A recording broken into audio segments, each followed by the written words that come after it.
Som rád, že chceš vedieť viacej. Prvým údolím je údolie Rajská záhrada. V tomto údolí získaš veci, ktoré sa ti zídu na ďalšej plavbe. No pozor, čakajte aj to najnebezpečnejšie údolie, zvané údolie smrti. V tomto údolí ťa situácia preverí v každom smere.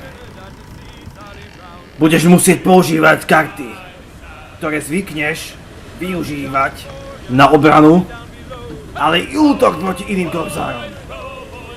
To tretie údolie je raj pre zákerné ťahy a v tomto údolí všetko, čo ťa stretne, môžeš podarovať inému korzárovi.